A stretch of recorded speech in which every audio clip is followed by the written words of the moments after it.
Welcome back to another Makeup and Books episode. I'm going to be continuing our series on classic Halloween trope recommendations. And today's trope that we're going to be focusing on is monsters and ghouls. So let's get into it. Again, I'm going to have 10 recommendations for each trope. So let's get into monsters and ghouls. The first book on my recommendation is De-Evolution by Max Brooks. And Max Brooks, you might recognize him as the author of World War Z. In De-Evolution, it takes place up in the mountains of Washington. I want to say that's the Olympia Mountains, like Mount Olympia. But absolutely do not quote me on that. So in the mountains, a bunch of really rich introverts decide to build a community where they never have to leave. Literally, they get their food and supplies delivered by Amazon drones, and they never have to leave. They are self-sufficient, except they're not. They're kind of the opposite of self-sufficient. They're loners, but they're definitely not self-sufficient. In this book, a volcano explodes or an avalanche or mudslide, something happens, and it sets off a chain of events where the animals are fleeing through the forest to escape, and they are being chased by these Sasquatches because that is their prey.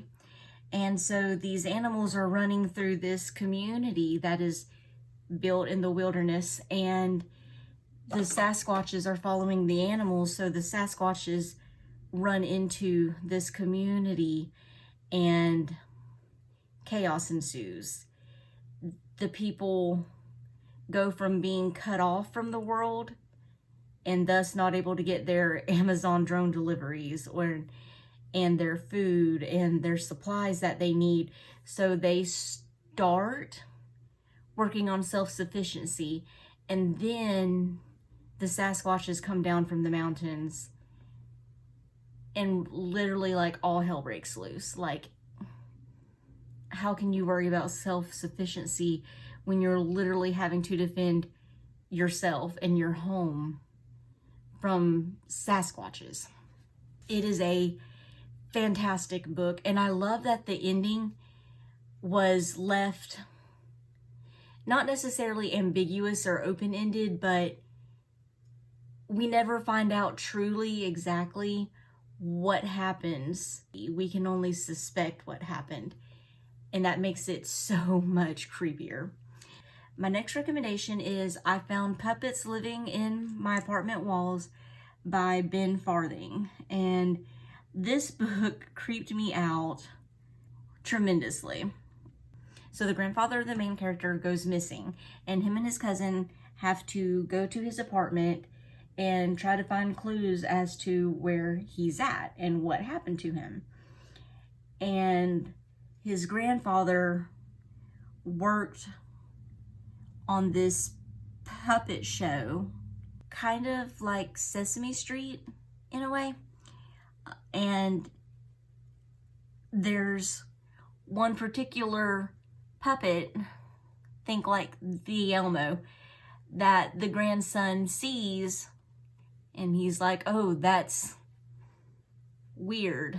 He follows the puppet to a space behind the apartment walls, and the space is literally huge.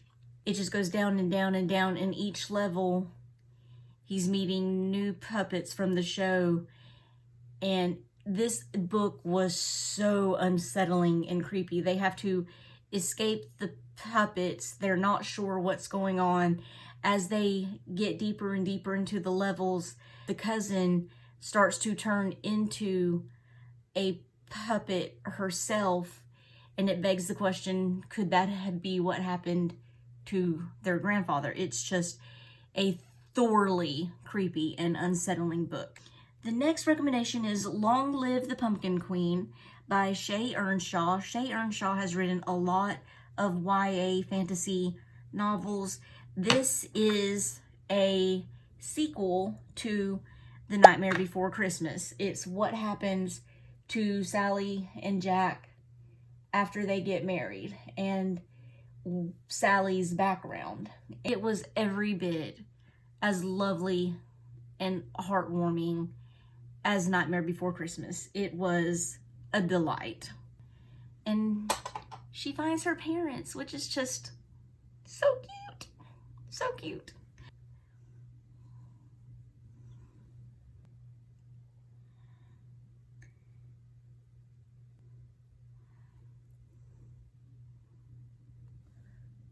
Let's just go for it. Let's just mess around. Let's just go for it.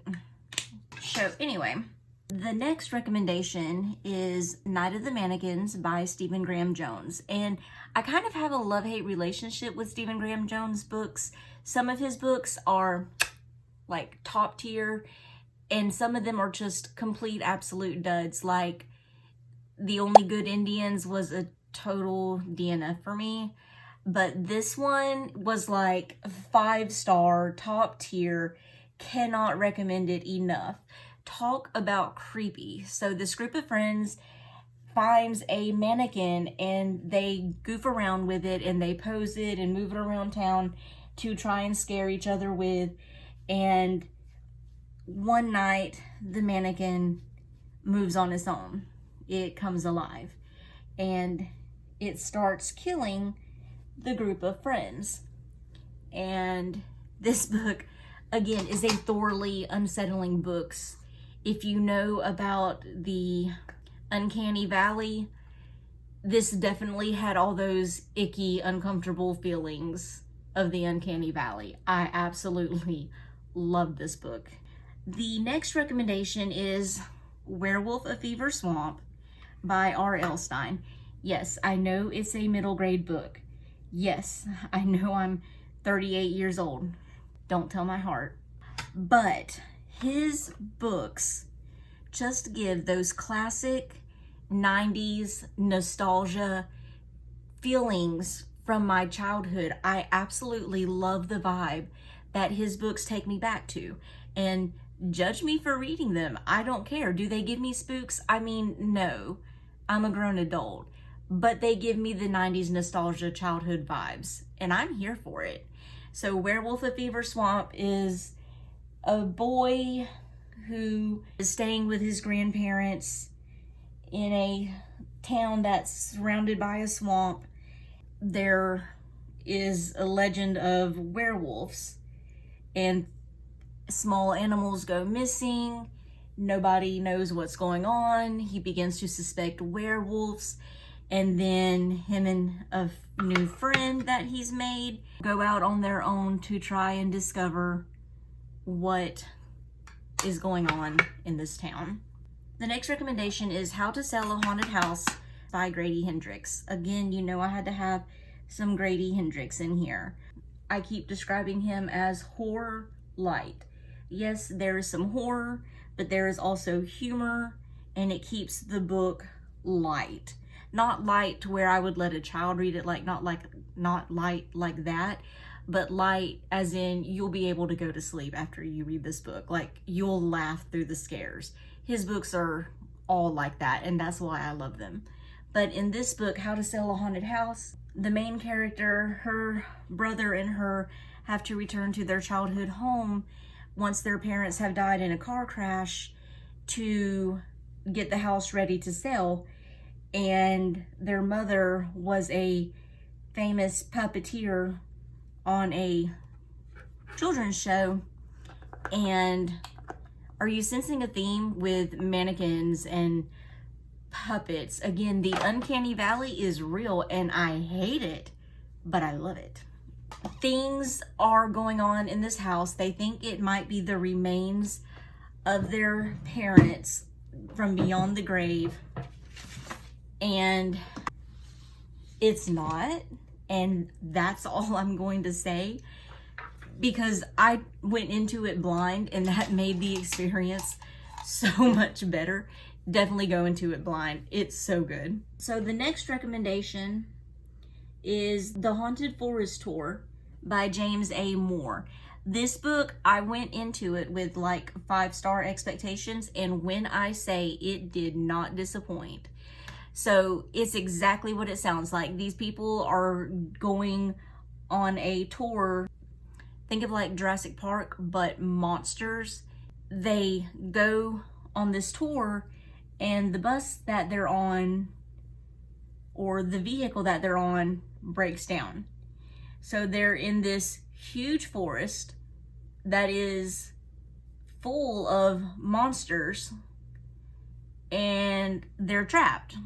If they leave the vehicle, the monsters can get them, but at the same time, if they stay in the vehicles, the monsters can also get them. So some decide to stay, some decide to leave. Neither side has good outcomes, really. It is a thoroughly creepy book in the best way. If you like Jurassic Park, but not necessarily for the monsters, just like the thrills of having to survive a natural environment full of predators, this will be your jam. My next recommendation is Near the Bone by Christina Henry. Now, trigger warning, this book does have some mention of domestic violence, so just go into it knowing that. But this woman and her husband or partner are in a secluded cabin in the mountains, and she finally gets enough courage to leave him. And as she's trying to make her way down the mountain, she is not alone. She is being stalked and harassed and assaulted by a Sasquatch-like creature. And again, it is very creepy. Like, these books, they're all unsettling to me because they're attributing human characteristics to monsters and creatures and things that aren't human, and that's what makes it so much more creepier than just a regular ghost book or slasher or something like that. These are things that should not be thinking in human terms, but these authors are giving them like human thinking abilities, and it is creepy as hell, and I love it. I'm here for it. The next recommendation is Deadly Education by Naomi Novak. If you liked Harry Potter but wanted it darker, wanted there to be more evil magical creatures that he has to fight and get through, etc., then this book is for you. This is if Hogwarts, instead of being a safe place to learn magic, this is where the children are sent to learn magic or die. And a lot of them die. And basically you graduate by surviving 4 years at this school. It is wild. It is insane. It was an absolute great time. Loved this book. The last recommendation, and again, you know I had to put a Stephen King on here. So pause the video, go in the comments below, tell me what Stephen King book you think it's going to be. Ready? It by Stephen King. I mean, how much more creature slash ghoul slash monster can you get? It, Pennywise, literally embodies your worst fear, whatever shape it takes. A leper, a spider, a clown, whatever your biggest fear is, Pennywise can do it. He makes it come real. His ass will haunt you. And I Love this book. I love both of the movies. The one from the 90s that started my horror love affair. And then the one from 2017, yes, ate that shit up. Loved it. So, those are my 10 recommendations for monsters, creatures, and ghouls. Notice that I didn't put Frankenstein up here. It is a creature book. I could have put it up here. I feel like everybody has at least heard of it. I wanted to give y'all 10 new ones. So I hope you like these recommendations. Let me finish this book.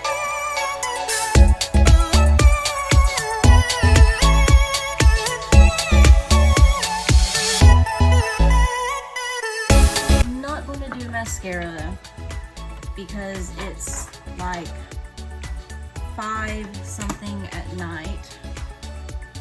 5:51, oh my goodness, it's almost 6 o'clock at night. And I'm not going anywhere, I'm not doing anything, so there's no need to, absolutely no need to.